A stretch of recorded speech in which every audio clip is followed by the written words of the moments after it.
বাংলাদেশকে কল্যাণমুখী রাষ্ট্র হিসেবে গড়ে তুলতে চায় বিএনপির সরকার, এমনটাই জানিয়েছেন প্রধানমন্ত্রী তারেক রহমান। জাতীয় মৎস্য পক্ষ 2026 উপলক্ষে কিশোরগঞ্জের পাকুন্দিয়া উপজেলার পুরাতন ব্রহ্মপুত্র নদে পোনা অবমুক্ত ও পোনা বিতরণ শেষে কথা জানান তারেক রহমান। প্রধানমন্ত্রী বলেন, বিএনপিকে যতবার জনগণ দেশের দায়িত্ব দিয়েছে ততবার কিছু সংখ্যক রাজনৈতিক দল বিশৃঙ্খলা সৃষ্টির চেষ্টা করেছে। বিএনপির পরিকল্পনা বাস্তবায়িত হলে দেশের মানুষের ভাগ্য পরিবর্তন হবে।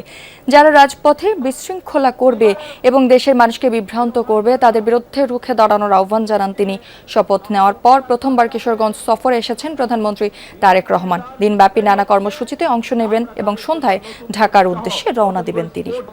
সমগ্র নদী এবং বড় বড় খালগুলোতে আমরা সারা বাংলাদেশের খালগুলোতে আমরা মাছের আরো গড়ে তুলব, মৎস্যের পোনা আমরা ছাড়বো পর্যায়ক্রমিকভাবে, যাতে করে এই পানি সেচ সুবিধা যেমন কৃষক ভাইরা পাবে, এই মাছগুলো ধরার মাধ্যমে খাদ্যের চাহিদা যাতে মানুষ পূরণ করতে পারে।